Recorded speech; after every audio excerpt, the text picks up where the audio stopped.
कहानी की शुरुआत घने जंगल से होती है, जहां एक आदिवासी कबीला शिकार करने के लिए निकला होता है। ये लोग आज भी बहुत पुराने तरीकों से शिकार करते हैं, इसलिए पूरे जंगल में जगह जगह फंदे लगाए गए होते हैं। तभी अचानक एक जंगली सुअर का पैर उन फंदों में से एक से टकरा जाता है और अगले ही पल एक भारी लकड़ी का तना तेजी से ऊपर की ओर उछलता है, जिसमें कई नुकीली लकड़ियां लगी होती हैं। वह सीधा सुअर के शरीर में धंस जाता है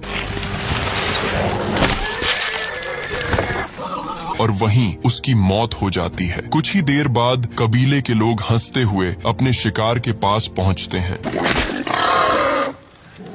लेकिन उन्हें जरा भी अंदाजा नहीं होता कि कुछ ही समय में उनके पूरे कबीले पर मौत टूटने वाली है। इसके बाद वे वहीं बैठकर उस सुअर को काटना शुरू कर देते हैं। सभी लोग आपस में हंसी मजाक करते हुए शिकार की तैयारी कर रहे होते हैं। ये कबीला काफी खुशमिजाज और मस्ती करने वाला होता है, लेकिन तभी उनमें से एक बहादुर शिकारी, जिसका नाम जैगुआर पांव होता है, अचानक महसूस करता है कि झाड़ियों के पीछे कोई छिपा हुआ है। वह सावधानी से खड़ा होकर उस दिशा में देखने लगता है और जोर से पूछता है, तुम्हें क्या चाहिए?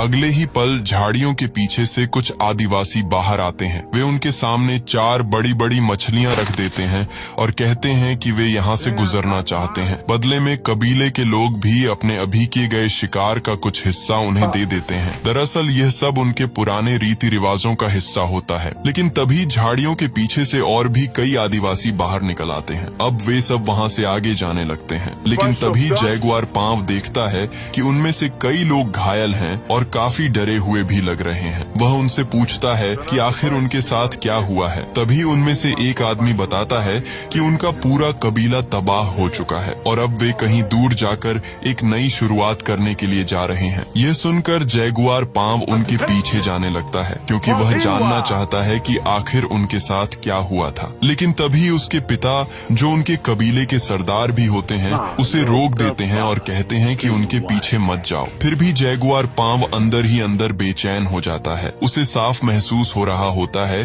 कि जंगल में कुछ बहुत गलत हो चुका है। इसके बाद वे सभी वापस अपने कबीले में लौट आते हैं। कबीले का माहौल पहले की तरह खुशहाल दिखाई देता है। लोग हंसी मजाक करते हुए अपने अपने काम में लगे रहते हैं, लेकिन जैगुआर पांव के मन में सुबह की घटना बार बार घूम रही होती है। रात होने पर वह अपने परिवार के साथ सो रहा होता है। तभी अचानक कुत्तों के भौंकने की आवाज सुनकर उसकी आंख खुल जाती है। उसे तुरंत एहसास हो जाता है कि बाहर कुछ अजीब हलचल हो रही है। वैसे भी सुबह जिन घायल आदिवासियों से वह मिला था, उसी वजह से वह पहले से ही थोड़ा घबराया हुआ होता है। अगले ही पल बाहर का दृश्य दिखाया जाता है, जहां एक बेहद खतरनाक और खूंखार आदिवासी अपने साथियों के साथ कबीले पर हमला करने के लिए पहुंच चुका होता है। उसके बाकी साथी पेड़ों के पीछे छिपे हुए होते हैं और इशारा मिलते ही मशालें लेकर बाहर निकल आते हैं। जैगुआर पांव भी खतरे को समझ जाता है। वह तुरंत अपने घर से बाहर निकलता है और अपने परिवार को लेकर वहां से भागने लगता है। लेकिन तभी हमलावरों में से एक आदमी उसे देख लेता है। जैगुआर पांव उससे भिड़ जाता है और उसे मार गिराता है। इसके बाद वह अपने परिवार को लेकर तेजी से जंगल की ओर भागता है। कुछ दूर जाने के बाद वह उन्हें एक गहरे कुएं के पास ले जाता है। वह अपनी गर्भवती पत्नी और अपने बच्चे को रस्सी के सहारे उस कुएं के अंदर उतारने लगता है, ताकि वे वहां सुरक्षित रह सकें। लेकिन तभी हमलावरों में से एक आदमी उन्हें देख लेता है। ये देखकर जैगुआर पांव जल्दी जल्दी अपनी पत्नी और बच्चे को नीचे उतारने लगता है। जैसे ही वह खुद भी नीचे उतरने वाला होता है, तभी एक आदिवासी वहां पहुंच जाता है और जैगुआर पांव का पैर पकड़ लेता है। वह आदिवासी नीचे गिरते हुए कुएं के अंदर झांक लेता है और देख लेता है कि जैगुआर की पत्नी और उसका बच्चा अंदर छिपे हुए हैं। लेकिन इससे पहले कि वह किसी और को यह बता पाता, जैगुआर पांव उसे नीचे खींच लेता है और वह आदमी सीधे कुएं में गिर जाता है। अब जैगुआर पांव अपनी पत्नी और बच्चे से कहता है कि उसे अपने लोगों की मदद करने के लिए वापस जाना होगा। उसकी पत्नी उसे जाने से मना करती है, लेकिन जैगुआर पांव उससे कहता है, मैं वादा करता हूँ मैं वापस जरूर आऊंगा। इसके बाद जैगुआर जैगुआर पांव वापस अपने कबीले की ओर दौड़ पड़ता है ताकि अपने लोगों की मदद कर सके। वहां पहुंचते ही वह कई हमलावरों से भिड़ जाता है। वह पूरी बहादुरी से लड़ता है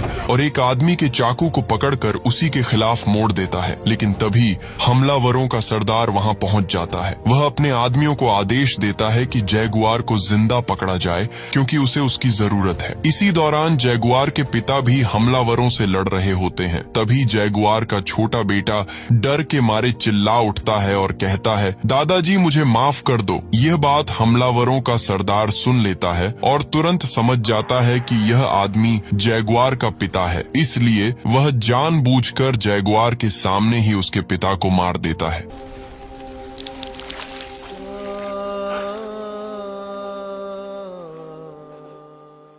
अपने पिता की मौत देखकर जैगुआर पांव गुस्से से भर जाता है, लेकिन तभी सरदार उस पर जोरदार वार करता है और जैगुआर बेहोश होकर गिर पड़ता है। जब उसे होश आता है तो वह देखता है कि उसके बाकी साथी भी पकड़ लिए गए हैं और सभी को कैदियों की तरह बांध कर ले जाया जा रहा है। जैगुआर पांव दूर उस दिशा में देखता है जहां वह कुआं होता है जिसमें उसकी पत्नी और उसका बेटा छिपे हुए हैं। हमलावर उस कुएं के पास भी पहुंचते हैं और रस्सी से अंदर झांक कर देखते हैं, लेकिन उन्हें वहां कोई दिखाई नहीं देता। दरअसल जैगुआर की पत्नी और उसका बेटा कुएं के अंदर एक बड़े पत्थर के पीछे छिपे हुए होते हैं, इसलिए हमलावर उन्हें देख नहीं पाते। इसके बाद हमलावर सभी कैदियों को बांधकर अपने साथ ले जाते हैं। रास्ते में उन्हें वही लोग भी मिलते हैं जो सुबह उनसे मिले थे और जिन्होंने उन्हें मछलियां दी थीं। दरअसल वे लोग अपना कबीला छोड़कर किसी दूसरी जगह नई जिंदगी शुरू करने जा रहे थे, लेकिन अब उन खूंखार आदिवासियों ने उन्हें भी पकड़ लिया होता है। इसके बाद सभी कैदियों को एक लंबे और खतरनाक सफर पर ले जाया जाता है। इस सफर में उन्हें कई नदियां पार करनी पड़ती हैं और ऊंची ऊंची पहाड़ियों से होकर गुजरना पड़ता है। काफी लंबा और थका देने वाला सफर तय करने के बाद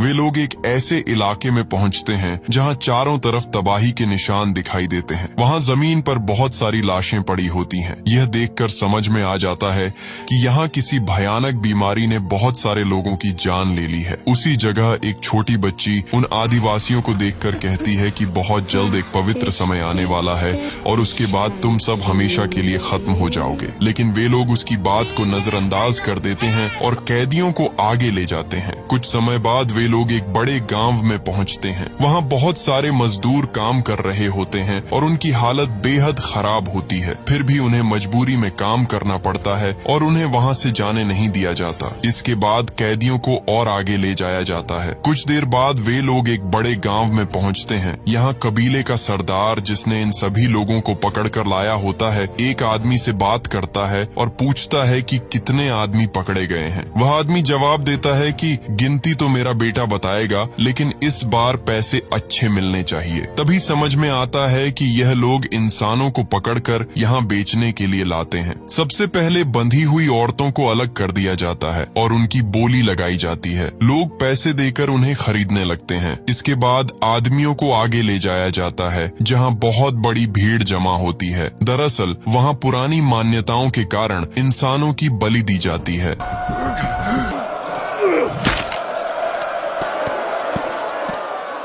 अब बारी जैगुआर पांव की आती है। उसे भी मंदिर की ऊंची सीढ़ियों पर ले जाया जाता है ताकि देवताओं को खुश करने के लिए उसकी बलि दी जा सके। लेकिन जैसे ही उसकी बलि दी जाने वाली होती है, अचानक आसमान में अंधेरा छा जाता है और सूर्य ग्रहण हो जाता है। चारों तरफ अंधेरा फैल जाता है और वहां मौजूद सभी लोग डर के मारे प्रार्थना करने लगते हैं। सूर्य ग्रहण खत्म होने के बाद कैदियों को वहां से दूसरी जगह ले जाया जाता है। अब उन्हें एक खुले मैदान में लाया जाता है जिसके दूसरी तरफ घनी झाड़ियां होती हैं। कैदियों से कहा जाता है कि अगर वे अपनी जान बचाना चाहते हैं तो उस जंगल की तरफ भाग जाएं। लेकिन असल में यह कोई मौका नहीं होता, बल्कि यह उनके लिए एक क्रूर खेल होता है। सरदार का बेटा और उसके साथी कैदियों को एक एक करके दौड़ने के लिए मजबूर करते हैं और फिर उन पर तीर चलाते हैं।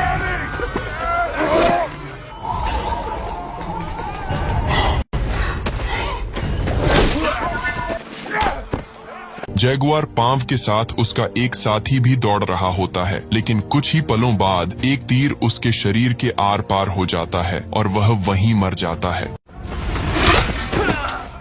जैगुआर पांव किसी तरह वहां से बच निकलता है और तेजी से जंगल की ओर भागने लगता है। इस दौरान वह घायल भी हो जाता है। भागते भागते वह एक गिरे हुए बड़े पेड़ पर चढ़ जाता है और वहीं छिप जाता है। इसी बीच सरदार का बेटा मारा जाता है। ये देखकर कबीले का सरदार गुस्से से पागल हो जाता है और वह किसी भी कीमत पर जैगुआर पांव को मारना चाहता है। इसलिए वह अपने आदमियों के साथ जैगुआर का पीछा करना शुरू कर देता है। कुछ देर बाद वे सभी उसी गिरे हुए पेड़ के नीचे से गुजरते हैं जिसके ऊपर जैगुआर पांव छिपा हुआ होता है। थोड़ी दूर जाने के बाद सरदार की नजर अपने एक आदमी के कंधे पर पड़े खून पर जाती है, लेकिन वह खून उसका नहीं होता। यहीं से उसे समझ में आ जाता है कि जैगुआर कहीं आसपास ही छिपा हुआ है। इसलिए वे लोग तुरंत वापस लौटते हैं और उसे ढूंढना शुरू कर देते हैं। उधर पेड़ के ऊपर छिपा जैगुआर यह सब देख रहा होता है। तभी उसकी नजर पास बैठे एक छोटे जैगुआर के बच्चे पर पड़ती है और कुछ ही पलों बाद उसकी माँ भी वहाँ पहुँच जाती है। अब वहाँ रुकना खतरे से खाली नहीं होता, इसलिए जैगुआर तुरंत पेड़ से कूदता है और पूरी ताकत से भागने लगता है। लेकिन अब खतरा दो तरफ से होता है। पीछे से आदिवासी उसका पीछा कर रहे होते हैं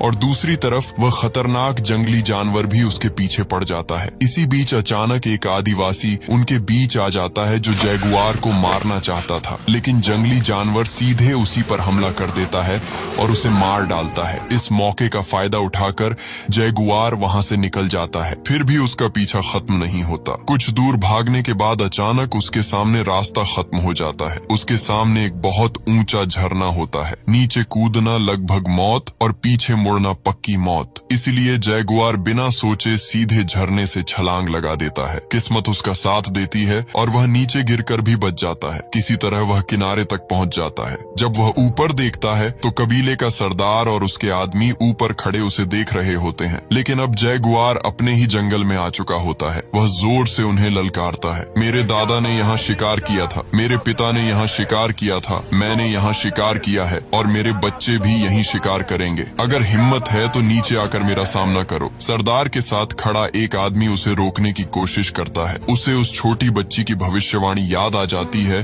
कि एक आदमी उन्हें जंगल में ले जाएगा और वहीं उनका अंत होगा। लेकिन सरदार गुस्से से पागल हो चुका होता है और उसी गुस्से में वह अपने ही आदमी को चाकू मारकर वहीं खत्म कर देता है। इसके बाद बाकी आदिवासी एक एक करके नीचे कूदने लगते हैं। उनमें से एक आदमी नीचे गिरते ही मर जाता है, लेकिन बाकी किसी तरह बचकर नीचे पहुंच जाते हैं। उधर जैगुआर पांव वहां से आगे भागता रहता है। भागते भागते अचानक उसका पैर फिसलता है और वह सीधे एक दलदल में जा गिरता है। कुछ पल के लिए ऐसा लगता है कि वह वहीं फंस जाएगा, लेकिन किसी तरह वह खुद को खींचकर बाहर निकाल लेता है। अब उसके पूरे शरीर पर कीचड़ लगा होता है और तभी उसे एहसास होता है कि वह अपने ही जंगल में है।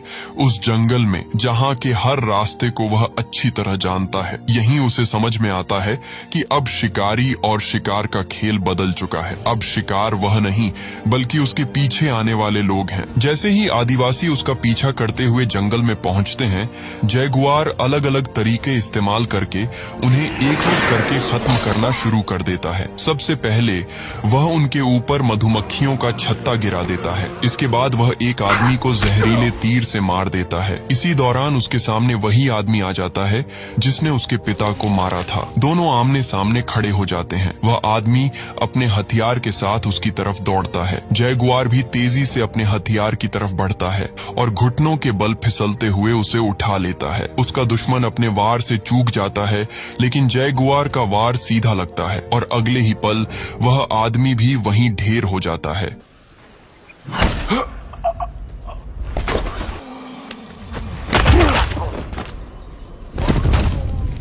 इसी समय आसमान में बादल घिर आते हैं और तेज बारिश शुरू हो जाती है। उधर जैगुआर पांव की पत्नी और उसका बेटा अभी भी कुएं के अंदर फंसे हुए होते हैं। कुएं में लगातार पानी भरता जा रहा होता है। इसी बीच उसकी पत्नी को प्रसव पीड़ा शुरू हो जाती है, यानी अब किसी भी समय बच्चे का जन्म हो सकता है। इसी दौरान जैगुआर भागते भागते वापस उसी जगह के पास पहुंच जाता है। उसकी पत्नी और बेटा उसे देखकर ऊपर से आवाज लगाते हैं हैं कि हमें यहाँ से बाहर निकालो। लेकिन तभी पीछे से 3 आदिवासी और वहाँ पहुँच जाते हैं जो उसका पीछा कर रहे होते हैं। उनमें से 2 आदिवासी कुएं के पास रुक जाते हैं और नीचे झांक कर देखने लगते हैं। तभी उन्हें कुएं के अंदर जैगुआर की पत्नी और उसका बच्चा दिखाई दे जाता है। उधर कबीले का सरदार लगातार जैगुआर का पीछा करता हुआ उसकी तरफ बढ़ रहा होता है। भागते भागते अचानक जैगुआर एक जगह रुक जाता है क्योंकि उसकी नजर जमीन पर पड़े एक पुराने फंदे पर पड़ती है। तभी कबीले का सरदार भी वहां पहुंच जाता है। अपने बेटे की मौत का बदला लेने के लिए वह दूर से ही जैगुआर पर तीर चला देता है। तीर सीधे जैगुआर के शरीर में जा लगता है और वह घायल हो जाता है, लेकिन फिर भी जैगुआर खड़ा होकर उसे ललकारता है। सरदार अपना धनुष नीचे फेंक देता है और चाकू निकालकर उसकी तरफ दौड़ पड़ता है, लेकिन जैसे ही वह आगे बढ़ता है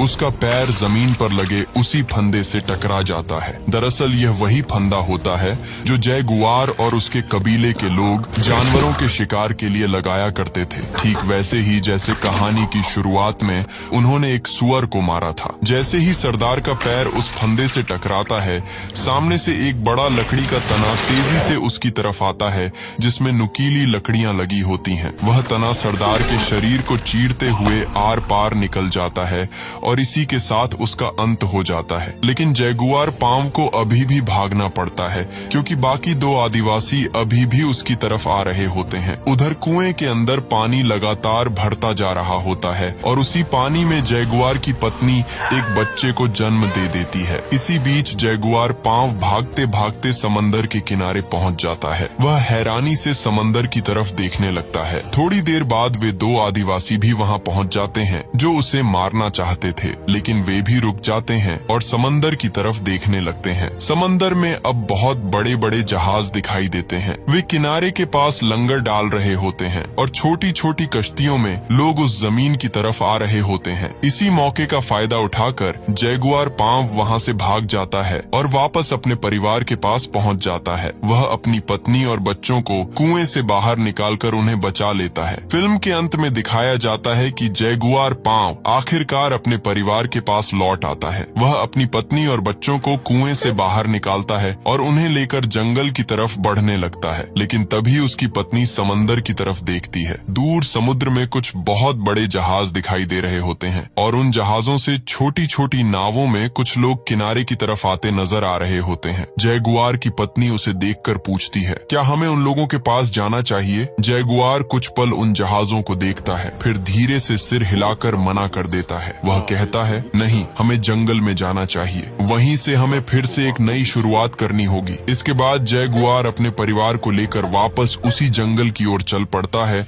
जहां से उसकी कहानी शुरू हुई थी। उधर समुद्र के किनारे खड़े वे अजनबी लोग दरअसल यूरोप से आए हुए खोजी थे और इतिहास बताता है कि उनके आने के बाद यहाँ की पूरी दुनिया बदलने वाली थी। लेकिन उस वक्त जैगुआर पांव को बस एक ही चीज की परवाह थी, अपने परिवार को बचाना। और शायद यही वजह है कि यह फिल्म सिर्फ एक कहानी नहीं बल्कि इंसान की हिम्मत, परिवार और जिंदा रहने की जिद की कहानी बन जाती है। अब एक सवाल आपसे, अगर आप जैगुआर पांव की जगह होते तो क्या आप उन जहाजों की तरफ जाते या फिर जंगल में ही